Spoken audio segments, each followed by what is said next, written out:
PSC അറിവിൻ്റെ പുതിയൊരു വീഡിയോയിലേക്ക് എല്ലാവർക്കും സ്വാഗതം. ഇന്നത്തെ ക്ലാസ്സിൽ നമ്മൾ പഠിക്കുന്നത് ഭരണഘടനയിലെ പ്രധാനപ്പെട്ട അനുച്ഛേദങ്ങൾ. നമ്മൾ മത്സര പരീക്ഷയിൽ അറിഞ്ഞിരിക്കേണ്ട പ്രധാനപ്പെട്ട അനുച്ഛേദങ്ങൾ ഫുൾ ഉൾപ്പെടുത്തിയ ഒരു വീഡിയോ ആണ് കേട്ടോ. പ്രയോജനപ്രദമായ ഒന്ന് ലൈക്ക് ചെയ്യണേ. പിന്നെ അതുപോലെ തന്നെ സബ്സ്ക്രൈബ് ചെയ്യാത്തവരുണ്ടെങ്കിൽ കേരള PSCയുമായി ബന്ധപ്പെട്ട എല്ലാ കാര്യവും നോട്ടിഫിക്കേഷൻ ഉൾപ്പെടെ എല്ലാ കാര്യവും ഞാൻ നിങ്ങളെ അറിയിക്കുന്നതാണ്. അതുപോലെ തന്നെ മത്സര പരീക്ഷകൾക്ക് വേണ്ടിയുള്ള ക്ലാസ്സുകളും. അപ്പോൾ സബ്സ്ക്രൈബ് ചെയ്യാത്തവർ സബ്സ്ക്രൈബ് ചെയ്യാൻ മറക്കല്ലേ. ഓക്കെ, നമുക്ക് ഇന്നത്തെ വീഡിയോയിലോട്ട് കിടക്കാം. ഭരണഘടനയിലെ പ്രധാനപ്പെട്ട അനുച്ഛേദങ്ങൾ. ഒന്നാമത്തെ നോക്കൂ.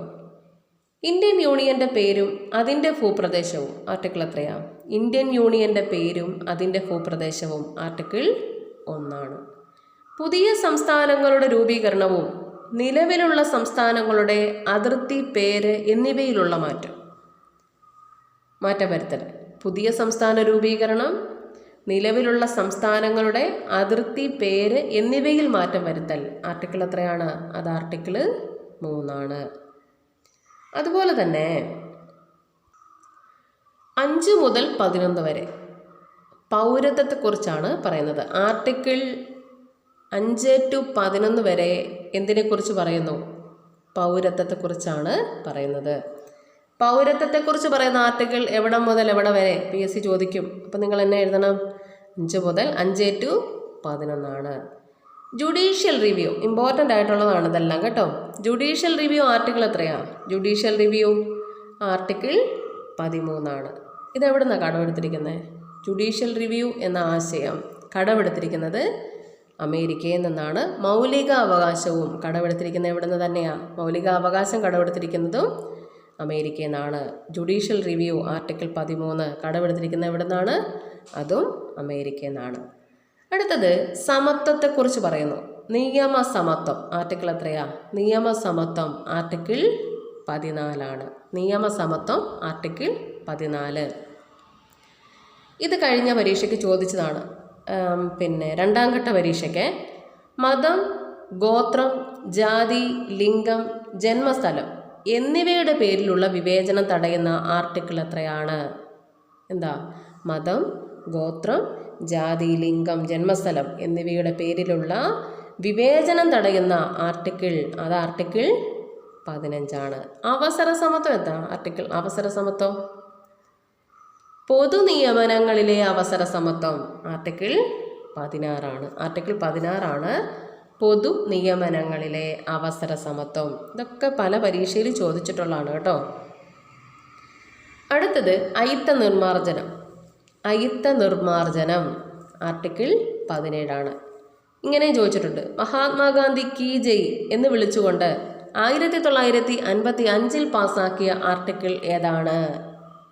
അത് ഏത് തന്നെയാണ്? ആർട്ടിക്കിൾ 17. അപ്പോൾ ആർട്ടിക്കിൾ 17 അയിത്ത നിർമ്മാർജ്ജനം മഹാത്മാഗാന്ധി കീ ജയ് എന്ന് വിളിച്ചുകൊണ്ട് 1955 പാസ്സാക്കിയ ആർട്ടിക്കിളാണ്. ആർട്ടിക്കിൾ 18 പറയുന്നത് ബഹുമതികൾ നിർത്തലാക്കൽ, അതുപോലെ തന്നെ തലക്കെട്ടുകൾ നിർത്തലാക്കൽ. ബഹുമതികൾ നിർത്തലാക്കൽ അല്ലെങ്കിൽ തലക്കെട്ടുകൾ നിർത്തലാക്കൽ, തലക്കെട്ടുകളുടെ നിരോധനം, ബഹുമതികൾ നിർത്തലാക്കൽ. ഇത് ആർട്ടിക്കിൾ 18. 19 മൗലിക സ്വാതന്ത്ര്യങ്ങൾ, മൗലിക അവകാശങ്ങൾ വരുന്നത്. മൗലിക സ്വാതന്ത്ര്യം ഇതിൽ തന്നെ കുറച്ച് ഭാഗങ്ങളുണ്ട്. 19(1) A, 19(1) B, 19(1) C, അങ്ങനെ കുറച്ച് ഭാഗങ്ങളുണ്ട്. അത് ചോദിച്ച് കണ്ടിട്ടുണ്ട് കേട്ടോ. അപ്പോൾ നമുക്കതും കൂടെ ഒന്ന് ജസ്റ്റ് ഇതിൻ്റെ കൂടെ പഠിച്ചങ്ങ് പോകാവേ. ഞാനതിനൊരു എക്സാമ്പിൾ പറയാം. എക്സാമ്പിളിലൂടെ അത് പഠിച്ചെടുക്കാവേ, അല്ലെങ്കിൽ നമുക്കത് പാടാം. മൗലിക സ്വാതന്ത്ര്യങ്ങൾ ആർട്ടിക്കിൾ എത്രയാണ്? 19. അതിൽ അതിന് സ്വാതന്ത്ര്യങ്ങൾ ഏതൊക്കെയാണെന്നുള്ളതാണ് പറയുന്നത്. 19(1) A. അത് നമ്മളൊരു 3-4 പേരാന്ന് വെച്ചോ. നമ്മളൊരു 4-5 പേരാണ്. നമ്മൾ ആദ്യം ഇത് ഞാൻ പറയാവേ. നമ്മളൊരു 4-5 പേര്. അപ്പം നമുക്ക് അഭിപ്രായ സ്വാതന്ത്ര്യം ഉണ്ടല്ലേ. ആദ്യം വരുന്നത് അഭിപ്രായ സ്വാതന്ത്ര്യം. അപ്പം അഭിപ്രായ സ്വാതന്ത്ര്യം കഴിഞ്ഞിട്ടേ ഉള്ളൂ ബാക്കി. അപ്പം 4-5 പേര് നമ്മൾ ഒരുമിച്ച് നിൽക്കുകയാണ്. നമുക്കെല്ലാവർക്കും അഭിപ്രായ സ്വാതന്ത്ര്യമുണ്ട്. അപ്പം 19(1) A എന്താണ്? അഭിപ്രായ സ്വാതന്ത്ര്യം. ആർട്ടിക്കിൾ 19 മൗലിക സ്വാതന്ത്ര്യങ്ങൾ അല്ലെങ്കിൽ മൗലിക അവകാശങ്ങൾ.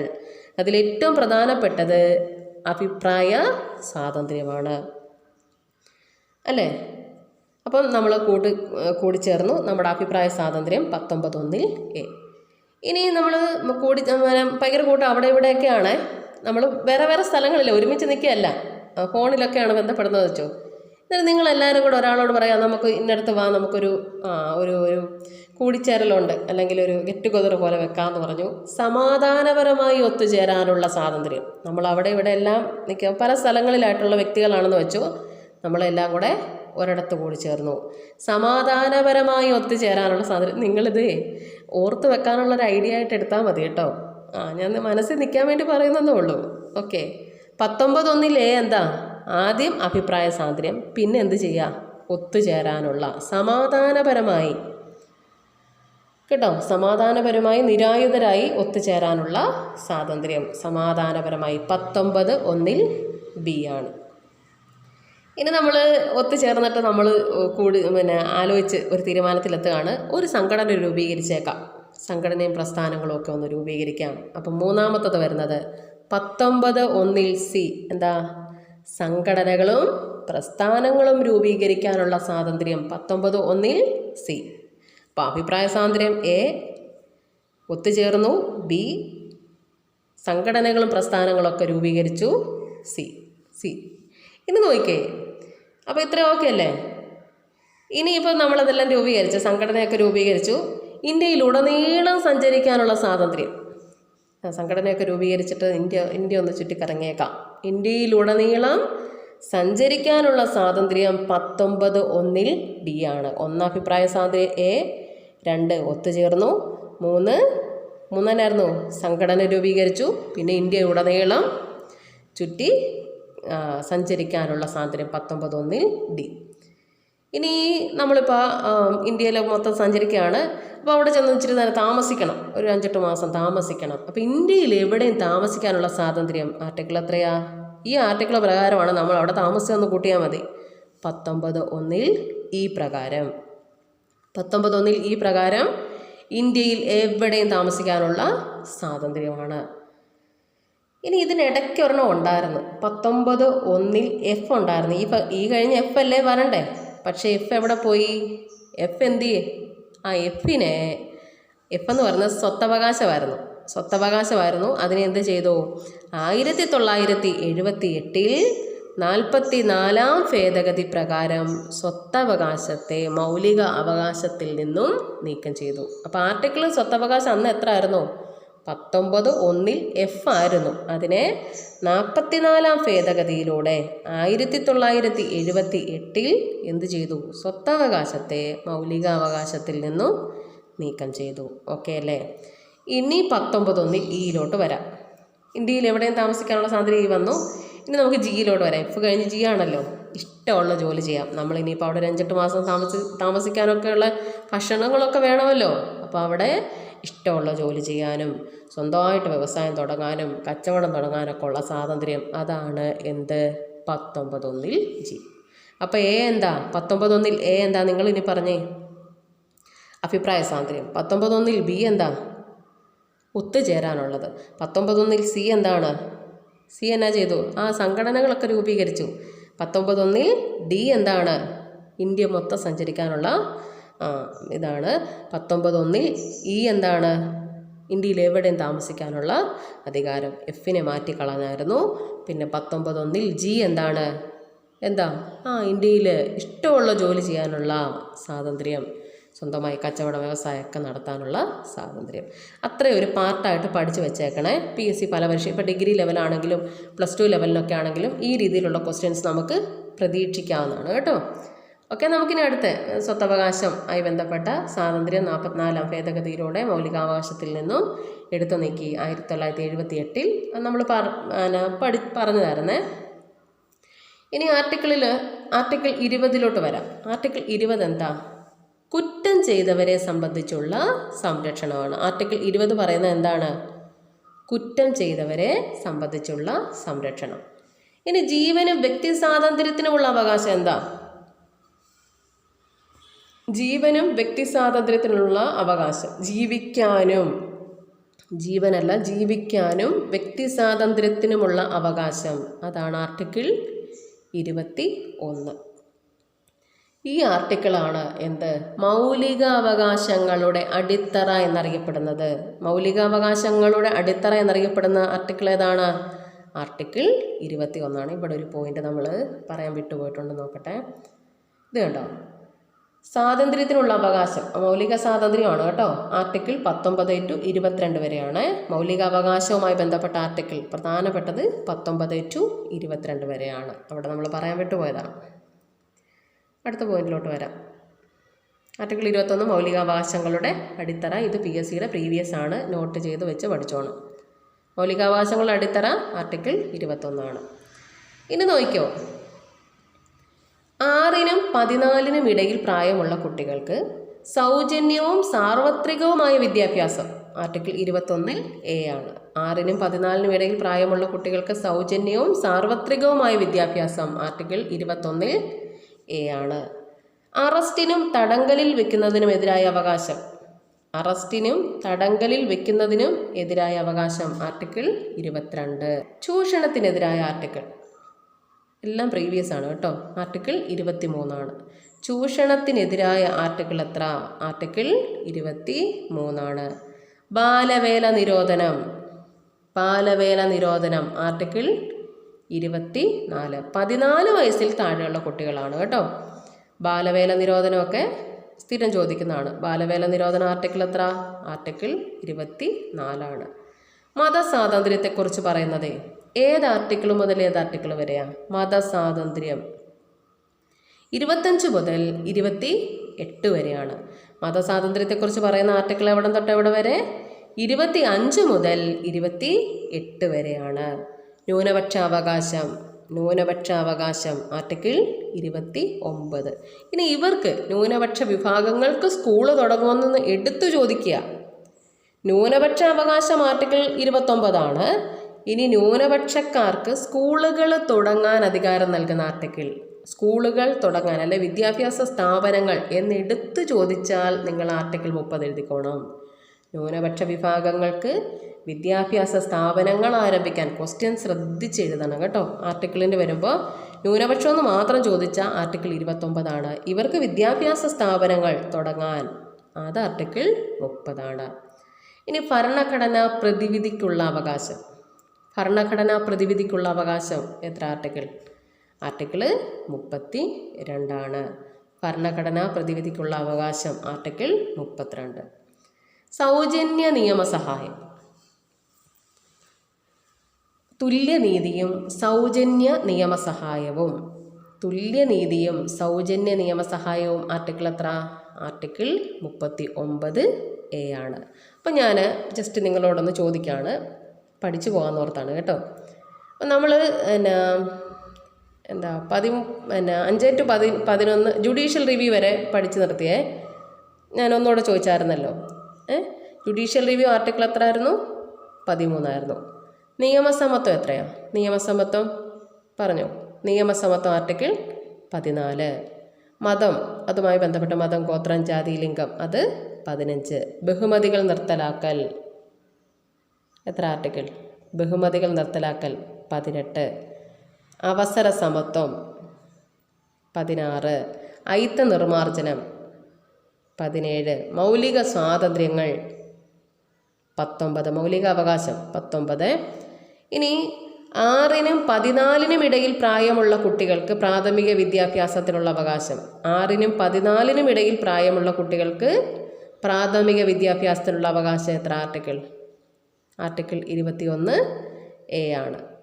ഇനി ജീവിക്കുന്നതിനും വ്യക്തി സ്വാതന്ത്ര്യത്തിനുമുള്ള അവകാശം, മൗലികാവകാശങ്ങളുടെ അടിത്തറ എന്നറിയപ്പെടുന്ന ആർട്ടിക്കിൾ, ഇതിൻ്റെ രണ്ടിൻ്റെ ആൻസർ എന്ന് പറഞ്ഞേ.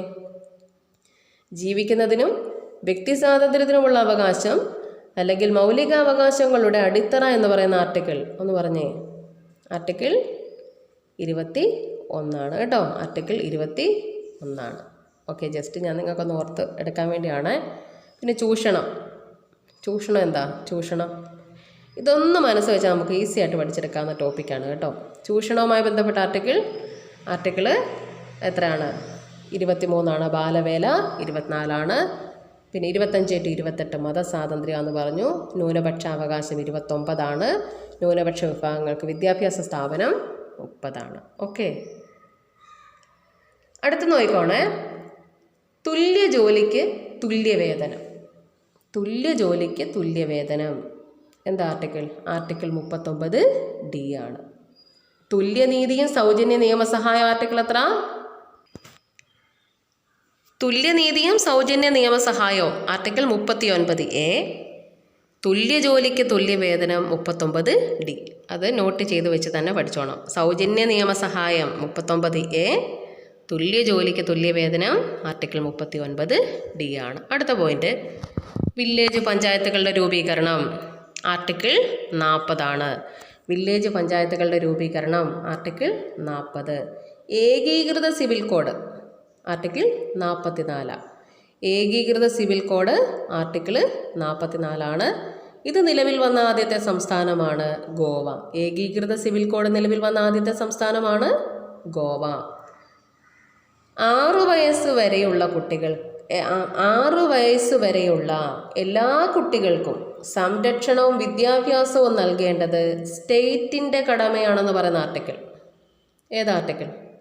6 വയസ്സ് വരെയുള്ള എല്ലാ കുട്ടികൾക്കും സംരക്ഷണവും വിദ്യാഭ്യാസവും നൽകേണ്ടത് സ്റ്റേറ്റിൻ്റെ കടമയാണ്. ആർട്ടിക്കിൾ 45. നമ്മൾ 21A എന്തായിരുന്നു? ആർട്ടിക്കിൾ 21A 6നും 14നും ഇടയിൽ പ്രായമുള്ള കുട്ടികൾക്ക് പ്രാഥമിക വിദ്യാഭ്യാസത്തിനുള്ള അവകാശം ആർട്ടിക്കിൾ 21A. ഇത് നോട്ട് ചെയ്ത് എന്താ ഇത് തമ്മിലുള്ള വ്യത്യാസം എന്ന് കൃത്യമായിട്ട് പഠിക്കണം. വിദ്യാഭ്യാസം ഒന്ന് കണ്ടു കഴിഞ്ഞ ഉടനെ 21A ഒന്നും എഴുതി വെച്ചേക്കല്ലേ. ഇവിടെ പറയുന്നത് 6 വയസ്സ് വരെയുള്ള കുട്ടികൾക്ക്, അവിടെ പറയുന്നത് 6നും 14നും ഇടയിൽ. 21A 6നും 14നും ഇടയിൽ, ഇവിടെ 6 വയസ്സ് വരെയുള്ള കുട്ടികളെയാണ് പറയുന്നത്. അപ്പോൾ ആർട്ടിക്കിൾ 45ഉം 21Aയും വിദ്യാഭ്യാസവുമായി ബന്ധപ്പെട്ടതാണ്. 21Aയിൽ പറയുന്നത് 6 to 14 വയസ്സാണ്. ഇവിടെ 6 വയസ്സ് വരെയുള്ള കുട്ടികളുടെ കാര്യമാണ് കേട്ടോ. സംരക്ഷണ വിദ്യാഭ്യാസം നൽകേണ്ടത് സ്റ്റേറ്റിൻ്റെ കടമ. മദ്യനിരോധനം ആർട്ടിക്കിൾ 47 മദ്യനിരോധനം. പിന്നെ ഗോവധ നിരോധനം ആർട്ടിക്കിൾ 48 ഗോവധ നിരോധനം ആർട്ടിക്കിൾ 48. പരിസ്ഥിതി സംരക്ഷണം ആർട്ടിക്കിൾ 48A. മദ്യനിരോധനം 47, ഗോവധ നിരോധനം 48, പരിസ്ഥിതി സംരക്ഷണം 48A. പരിസ്ഥിതി സംരക്ഷണം 48A. ഇനി നമ്മുടെ താജ്മഹൽ പോലെയുള്ള ദേശീയ പ്രാധാന്യമുള്ള സ്മാരകങ്ങൾ, അതിൻ്റെ സംരക്ഷണം ആർട്ടിക്കിൾ 49 കേട്ടോ. താജ്മഹൽ പോലെ ദേശീയ പ്രാധാന്യമുള്ള പിന്നെ സ്മാരകങ്ങളുടെ സ്മാരകങ്ങൾ അതിൻ്റെ സംരക്ഷണം ആർട്ടിക്കിൾ 49. എക്സിക്യൂട്ടീവിനെ ജുഡീഷ്യറിയിൽ നിന്നും വേർതിരിക്കുന്നതെന്നാണ് കേട്ടോ. ഇവിടെ തെറ്റിയിട്ടുണ്ട്, വേർതിരിക്കുന്നതെന്നാണ്. പിന്നെ എക്സിക്യൂട്ടീവിനെ ജുഡീഷ്യറിയിൽ നിന്നും വേർതിരിക്കുന്നു ആർട്ടിക്കിൾ ഏത് പ്രകാരം? 50 പ്രകാരമാണ്. ടൈപ്പ് ചെയ്ത മിസ്റ്റേക്കാണ്, സോറി. എക്സിക്യൂട്ടീവിനെ ജുഡീഷ്യറിയിൽ നിന്നും വേർതിരിക്കുന്ന ആർട്ടിക്കിൾ 50 പ്രകാരം. മൗലിക കർത്തവ്യങ്ങൾ ആർട്ടിക്കിൾ 51A ആണ്. മൗലിക കർത്തവ്യവുമായി ബന്ധപ്പെട്ട ആർട്ടിക്കിൾ എത്ര? മൗലിക കർത്തവ്യം ആർട്ടിക്കിൾ 51A ആണ്. ഇന്ത്യക്കൊരു രാഷ്ട്രപതി വേണം എന്ന് പറയുന്ന ആർട്ടിക്കിൾ എന്താ? ആർട്ടിക്കിൾ 52. ആർട്ടിക്കിൾ 52 ഇന്ത്യൻ രാഷ്ട്രപതിയെക്കുറിച്ച് പറയുന്നത്. ഇനി ഈ രാഷ്ട്രപതിയുടെ ഭരണനിർവഹണ അധികാരത്തെക്കുറിച്ച് പറയുന്നു ആർട്ടിക്കിൾ 53. രാഷ്ട്രപതി തെരഞ്ഞെടുപ്പിനെ കുറിച്ച് പറയുന്നു ആർട്ടിക്കിൾ 54. രാഷ്ട്രപതിയുടെ ഭരണനിർവഹണാധികാരം എത്ര ആർട്ടിക്കിൾ? ആർട്ടിക്കിൾ 53. രാഷ്ട്രപതി തെരഞ്ഞെടുപ്പ് ആർട്ടിക്കിൾ 54. ഇനി രാഷ്ട്രപതിയുടെ സത്യപ്രതിജ്ഞ 60 ആർട്ടിക്കിൾ. രാഷ്ട്രപതി സത്യപ്രതിജ്ഞ ആർട്ടിക്കിൾ 60. പ്രസിഡന്റിൻ്റെ ഇംപീച്ച്മെൻറ്റ്, ഇതൊക്കെ സ്ഥിരം ചോദിക്കുന്നതാണ്. പ്രസിഡന്റ് ഇംപീച്ച്മെൻറ്റ് ആർട്ടിക്കിൾ എത്ര?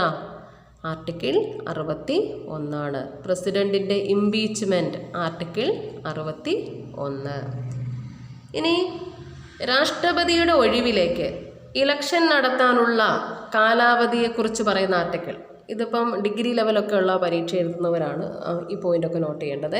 രാഷ്ട്രപതിയുടെ ഒഴിവിലേക്ക് ഇലക്ഷൻ നടത്താനുള്ള കാലാവധിയെക്കുറിച്ച് പറയുന്ന ആർട്ടിക്കിൾ 62. ഇന്ത്യൻ ഉപരാഷ്ട്രപതി വൈസ് പ്രസിഡന്റിനെ കുറിച്ച് പറയുന്ന ആർട്ടിക്കിൾ എത്ര? 63 വൈസ് പ്രസിഡന്റിനെ കുറിച്ച് പറയുന്ന ആർട്ടിക്കിൾ 63. ഇനി പ്രസിഡന്റിന് പൊതുമാപ്പ് കൊടുക്കാം അല്ലേ? പൊതുമാപ്പ് കൊടുക്കാം. ആർട്ടിക്കിൾ ഏത് പ്രകാരം? പ്രസിഡന്റിൻ്റെ പൊതുമാപ്പ് ആർട്ടിക്കിൾ 72. പ്രസിഡന്റിൻ്റെ പൊതുമാപ്പ് ആർട്ടിക്കിൾ 72. ഇനി നോക്കിയേ, പ്രസിഡന്റാണ് പ്രധാനമന്ത്രിമാരെയും മറ്റു മന്ത്രിമാരെയും നിയമിക്കാനുള്ള അധികാരം. പ്രസിഡന്റിനാണ് പ്രധാനമന്ത്രിയെയും മറ്റു മന്ത്രിമാരെയും നിയമിക്കാനുള്ള അധികാരം. ഏത് ആർട്ടിക്കിളിലാണ് അത് പറയുന്നത്? ആർട്ടിക്കിൾ 75. പ്രസിഡന്റിന് പ്രധാനമന്ത്രിയെയും മറ്റു മന്ത്രിമാരെയും നിയമിക്കാനുള്ള അധികാരം നൽകുന്ന ആർട്ടിക്കിൾ 75. ഇന്ത്യയുടെ അറ്റോർണി ജനറൽ, ഇന്ത്യയിലെ തന്നെ ഏറ്റവും ഉയർന്ന നിയമ ഉദ്യോഗസ്ഥൻ അല്ലേ?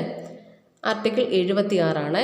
ഇന്ത്യയുടെ അറ്റോർണി ജനറലിനെ കുറിച്ച് പറയുന്ന ആർട്ടിക്കിൾ 74. നിലവിലെ അറ്റോർണി ജനറൽ, അത് മാറുന്നതിനനുസരിച്ച് നിങ്ങൾ പഠിച്ചോണേ. ഇപ്പം ഞാൻ ജസ്റ്റ് ഇതിനകത്ത് തന്നാൽ നമുക്ക് പരീക്ഷയ്ക്ക് വന്നാൽ കറണ്ട് അഫേഴ്സുമായിട്ട് ബന്ധപ്പെട്ട ക്വസ്റ്റ്യനാണ്. നിലവിലെ അറ്റോർണി ജനറൽ KK വേണുഗോപാൽ. ഇന്ത്യയുടെ അറ്റോർണി ജനറൽ ആർട്ടിക്കിൾ എത്ര? ആർട്ടിക്കിൾ 76. നിലവിലെ അറ്റോർണി ജനറലാണ് KK വേണുഗോപാൽ.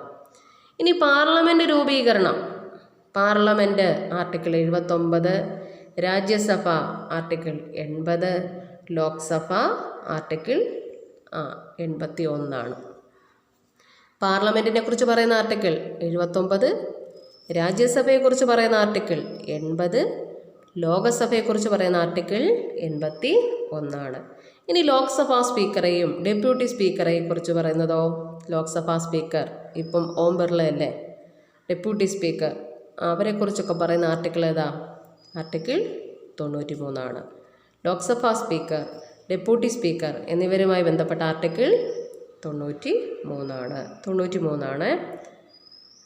ഇനി പാർലമെൻറ്റ് അംഗങ്ങളുടെ അയോഗ്യതയെക്കുറിച്ച് പറയുന്ന ആർട്ടിക്കിൾ, ഡിഗ്രി ലെവൽ പ്ലസ് 2 ലെവലൊക്കെ ആകുമ്പോൾ ഈ ക്വസ്റ്റ്യൻ പഠിച്ചോണേ. പാർലമെൻറ്റ് അംഗങ്ങളുടെ അയോഗ്യതയെക്കുറിച്ച് പറയുന്ന ആർട്ടിക്കിൾ 102. ആർട്ടിക്കിൾ 102. പാർലമെൻറ്റ് അംഗങ്ങളുടെ അയോഗ്യത ആർട്ടിക്കിൾ 102. പാർലമെൻറ്റ് സംയുക്ത സമ്മേളനം ആർട്ടിക്കിൾ 108. 1961 സംയുക്ത സമ്മേളന പ്രകാരം ആദ്യം പാർലമെൻറ്റ് സംയുക്ത സമ്മേളനം നടക്കുന്ന 1961 സ്ത്രീധന നിരോധന നിയമം വിളിച്ചു ചേർക്കുന്നത് പ്രസിഡൻ്റാണ്.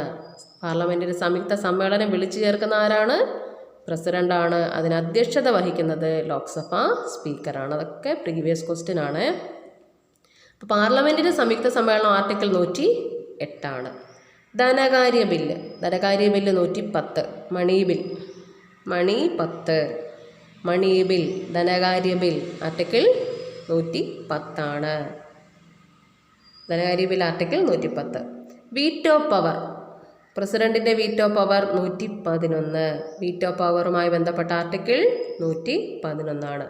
ബഡ്ജറ്റ്, ഭരണഘടനയിൽ ബഡ്ജറ്റിനെ കുറിച്ച് പറയുന്ന ആർട്ടിക്കിൾ 112. ബഡ്ജറ്റിനെ കുറിച്ച് പറയുന്നത് 112. പ്രസിഡന്റിന് ഓർഡിനൻസ് പുറപ്പെടുവിക്കാനുള്ള അധികാരം ആർട്ടിക്കിൾ 123. പ്രസിഡന്റ് ഓർഡിനൻസ് പുറപ്പെടുവിക്കാനുള്ള അധികാരം ആർട്ടിക്കിൾ 123. നോട്ട് ചെയ്ത് നിങ്ങൾ പഠിച്ചോണേ. സുപ്രീം കോടതി രൂപീകരണം 124. സുപ്രീം കോടതി രൂപീകരണം 144. 124 അല്ല കേട്ടോ. സുപ്രീം കോടതി രൂപീകരണം എത്ര ആർട്ടിക്കിൾ? 124. സുപ്രീം കോടതി ഒരു കോർട്ട് ഓഫ് റെക്കോർഡായി പ്രവർത്തിക്കുന്നു. സുപ്രീം കോടതി ഒരു കോർട്ട് ഓഫ് റെക്കോർഡായി പ്രവർത്തിക്കുന്നു. ഡിഗ്രി ലെവൽ ക്വസ്റ്റ്യൻ പേപ്പറിൽ നമുക്ക് പ്രതീക്ഷിക്കാവുന്ന ചോദ്യമാണ്.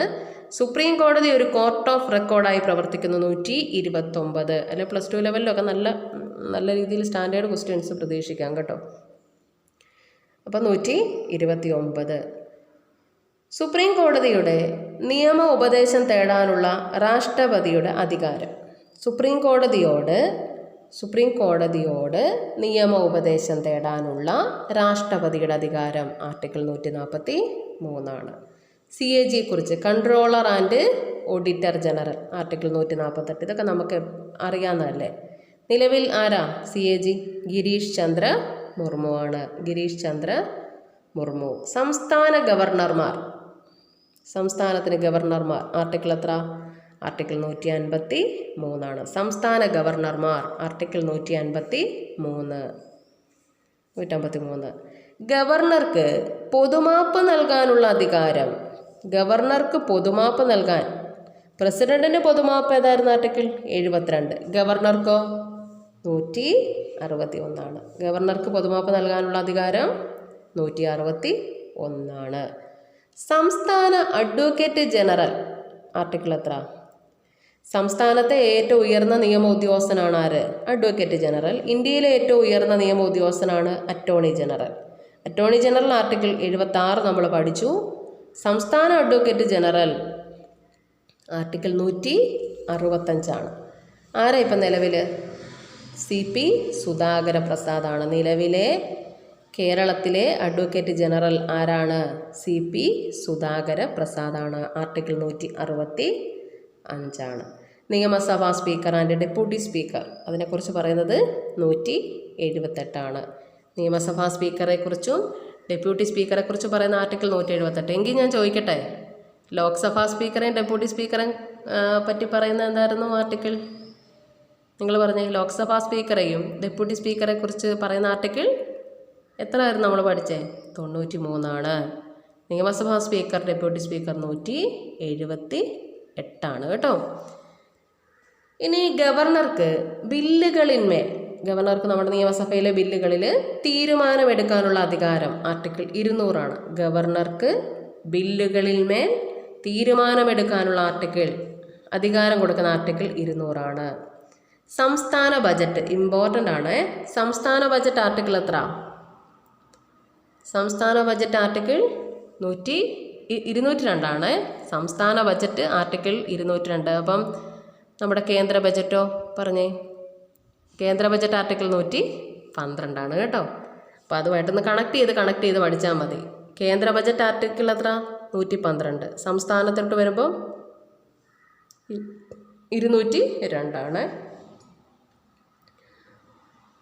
പിന്നെ ഇവിടെ ഗവർണർക്ക് എന്നുള്ളത് മേളിലാണ്, അവിടെ പിൻ കൊടുക്കാൻ മറന്നുപോയി. ഗവർണർക്ക് ഓർഡിനൻസ് പുറപ്പെടുവിക്കാനുള്ള അധികാരം എന്താ? ഗവർണർക്ക് ഓർഡിനൻസ് പുറപ്പെടുവിക്കാൻ അധികാരം കൊടുക്കുന്ന ആർട്ടിക്കിളാണ് 213. ഗവർണർക്ക് ഓർഡിനൻസ് പുറപ്പെടുവിക്കാനുള്ള അധികാരം. നമ്മുടെ പ്രസിഡന്റിൻ്റെ ഓർഡിനൻസ് എത്ര ആയിരുന്നു? 123. പ്രസിഡന്റിൻ്റെ ഓർഡിനൻസ് അധികാരം 123. ഗവർണർക്ക് ഓർഡിനൻസ് 213.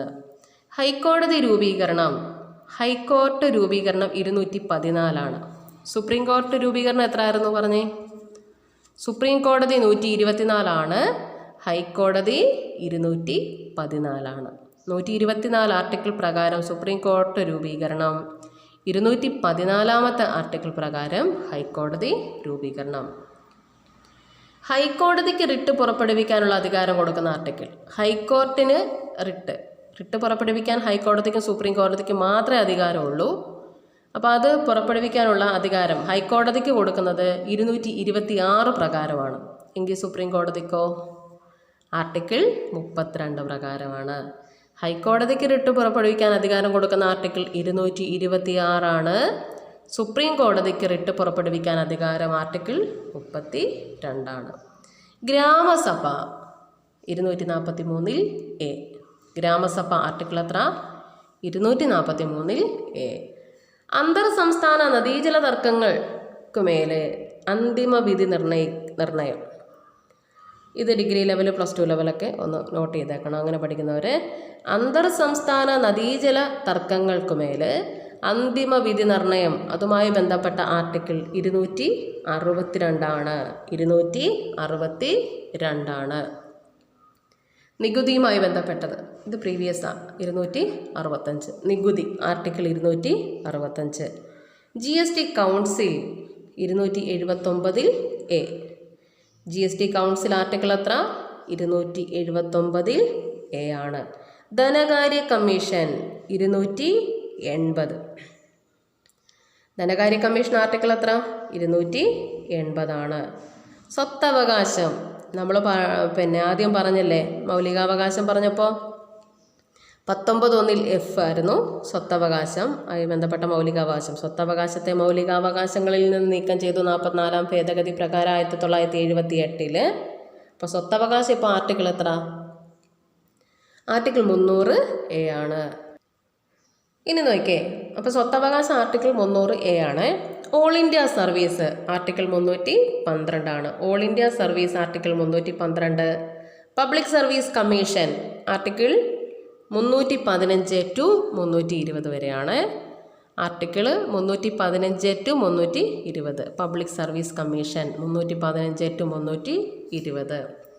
അഡ്മിനിസ്ട്രേറ്റീവ് ട്രൈബ്യൂണൽ ഏത് ആർട്ടിക്കിളാണ്? Administrative tribunal article 323A. Article 323A ആണ്. ഇലക്ഷൻ കമ്മീഷനുമായി ബന്ധപ്പെട്ടത് ആർട്ടിക്കിൾ 324 ആണ്. Election commission article 324. വോട്ടർ പട്ടിക ആർട്ടിക്കിൾ 325. വോട്ടർ പട്ടിക ആർട്ടിക്കിൾ 325. സാർവത്രിക പ്രായപൂർത്തി വോട്ടവകാശം അത് 326 ആണ്. ആർട്ടിക്കിൾ 326 ആണ് സാർവത്രിക പ്രായപൂർത്തി വോട്ടവകാശം. പിന്നെ SC/ST വിഭാഗങ്ങൾക്ക് ലോകസഭയിൽ സംവരണം. SC/ST വിഭാഗങ്ങൾക്ക് ലോക്സഭയിൽ സംവരണം ആർട്ടിക്കിൾ 330. SC/ST വിഭാഗങ്ങൾക്ക് ലോക്സഭയിൽ സംവരണം ആർട്ടിക്കിൾ 330. ആംഗ്ലോ ഇന്ത്യൻ വിഭാഗക്കാരുടെ ലോക്സഭയിലെ അംഗത്വം ആർട്ടിക്കിൾ 331. ആംഗ്ലോ ഇന്ത്യൻ വിഭാഗക്കാരുടെ ലോക്സഭയിലെ അംഗത്വം ആർട്ടിക്കിൾ 331 ആണ്. SC/ST വിഭാഗങ്ങൾക്ക് നിയമസഭയിൽ സംവരണം ആർട്ടിക്കിൾ 332. SC/ST വിഭാഗങ്ങൾക്ക് ലോക്സഭയിലാണെങ്കിൽ എത്ര ആയിരുന്നു? 330. നിയമസഭയിലോട്ട് വരുമ്പോൾ SC/ST വിഭാഗങ്ങൾക്ക് സംവരണം 332. ആംഗ്ലോ ഇന്ത്യൻ വിഭാഗങ്ങളുടെ നിയമസഭയിലെ അംഗത്വം 333 ആണ്. ദേശീയ പട്ടികജാതി കമ്മീഷൻ ആർട്ടിക്കിൾ 338. സ്ഥിരം പരീക്ഷയ്ക്ക് ചോദിക്കുന്നതാണ്. ദേശീയ പട്ടികജാതി കമ്മീഷൻ ആർട്ടിക്കിൾ 338 ആണ്. പട്ടികവർഗ കമ്മീഷനാണ് 338A. ദേശീയ പട്ടികജാതി കമ്മീഷൻ 338 ആണ്. ദേശീയ പട്ടികവർഗം കമ്മീഷനാണ് 338A. ഇനി പട്ടികജാതിയെക്കുറിച്ച് മാത്രം ഇപ്പം നമ്മളോട് ചോദിക്കുകയാണ്. പട്ടികജാതിയെക്കുറിച്ച് പറയുന്ന കമ്മീഷൻ വരുമ്പോഴാണ് 338 വരുന്നത്. ദേശീയ പട്ടികജാതി കമ്മീഷൻ 338, പട്ടികവർഗ കമ്മീഷൻ 338A. ഇനി നമ്മളോട് ജസ്റ്റ് ഇങ്ങനെ ചോദിച്ചുള്ളൂ, പട്ടികജാതിയെക്കുറിച്ച് ഭരണഘടനയിൽ ഏത് ആർട്ടിക്കിളിലാണ് പറയുന്നത്? അത് 341 ആണ്. ആർട്ടിക്കിൾ 341 ആണ്. പട്ടികവർഗത്തെക്കുറിച്ച് പറയുന്നത് 342 ആണ്. പട്ടികവർഗത്തെക്കുറിച്ച് പറയുന്നത് 342 ആണ്. ഇന്ത്യൻ യൂണിയൻ്റെ ഔദ്യോഗിക ഭാഷ ഹിന്ദി ആർട്ടിക്കിൾ 343 ആണ്. ഇന്ത്യൻ യൂണിയൻ്റെ ഔദ്യോഗിക ഭാഷ ഹിന്ദി 343. സുപ്രീം കോടതിയുടെയും ഹൈക്കോടതിയുടെയും ഔദ്യോഗിക ഭാഷ ഇംഗ്ലീഷ് ആർട്ടിക്കിൾ 348 ആണ്. സുപ്രീം കോടതിയുടെയും ഹൈക്കോടതിയുടെയും ഔദ്യോഗിക ഭാഷ ഇംഗ്ലീഷ് ആർട്ടിക്കിൾ 348 ആണ്. ദേശീയ അടിയന്തരാവസ്ഥ 352. ദേശീയ അടിയന്തരാവസ്ഥ 352. സംസ്ഥാന അടിയന്തരാവസ്ഥ 356. പിന്നെ സാമ്പത്തിക അടിയന്തരാവസ്ഥ ഇവിടെ എഴുതിയിട്ടുണ്ട് 360. ദേശീയ അടിയന്തരാവസ്ഥ 352. സംസ്ഥാന അടിയന്തരാവസ്ഥ 356. പിന്നെ സാമ്പത്തിക അടിയന്തരാവസ്ഥ 360 ഇനി അടിയന്തരാവസ്ഥ നിലവിൽ വരുമ്പോൾ ആർട്ടിക്കിൾ 19 റദ്ദ് ചെയ്യപ്പെടുന്നതുമായി ബന്ധപ്പെട്ട വ്യവസ്ഥ. അടിയന്തരാവസ്ഥ നിലവിൽ വരുമ്പോൾ ആർട്ടിക്കിൾ 19 റദ്ദ് ചെയ്യുന്നതുമായി ബന്ധപ്പെട്ടത് ആർട്ടിക്കിൾ 358 ആണ്. ഇത് നമ്മളോട് ചോദിച്ചായിരുന്നല്ലോ 2ാം ഘട്ട പരീക്ഷയിൽ. അടിയന്തരാവസ്ഥ നിലവിൽ വരുമ്പോൾ ആർട്ടിക്കിൾ 20, 21 ഒഴിച്ച് മറ്റ് മൗലികാവകാശങ്ങൾ റദ്ദ് ചെയ്യപ്പെടുന്നു. അത് ആർട്ടിക്കിൾ 359 പ്രകാരമാണ്. ആദ്യഘട്ട പരീക്ഷയിലല്ലേ അത് ചോദിച്ചത്. അടിയന്തരാവസ്ഥ നിലവിൽ വരുമ്പോൾ ആർട്ടിക്കിൾ 20, 21 ഒഴിച്ചുള്ള മറ്റ് മൗലികാവകാശങ്ങൾ റദ്ദ് ചെയ്യപ്പെടുന്നു. ആർട്ടിക്കിൾ 359. പിന്നെ സാമ്പത്തിക അടിയന്തരാവസ്ഥ നമ്മൾ പറഞ്ഞു 360. ഭരണഘടനാ ഭേദഗതി ആർട്ടിക്കിൾ 362. 8 ഭരണഘടനാ ഭേദഗതി ആർട്ടിക്കിൾ 368. അപ്പോൾ പ്രധാനപ്പെട്ട ആർട്ടിക്കിൾ അത്യാവശ്യമായിട്ട് നമ്മൾ ഏതൊരു മത്സര പരീക്ഷയ്ക്കാണ് തയ്യാറെടുക്കുന്നതെങ്കിലും അറിഞ്ഞിരിക്കേണ്ട പ്രധാനപ്പെട്ട ആർട്ടിക്കിളാണിതെല്ലാം. പിന്നെ പ്രയോജനപ്രദമായാൽ ലൈക്ക് ചെയ്യണം, അറിയാവുന്ന ഫ്രണ്ട്സിന് ഷെയർ ചെയ്യുക. സബ്സ്ക്രൈബ് ചെയ്യാത്തവരുണ്ട്, സബ്സ്ക്രൈബ് ചെയ്യാൻ മറക്കല്ലേ. പുതിയൊരു വീഡിയോയിൽ കാണാം. താങ്ക്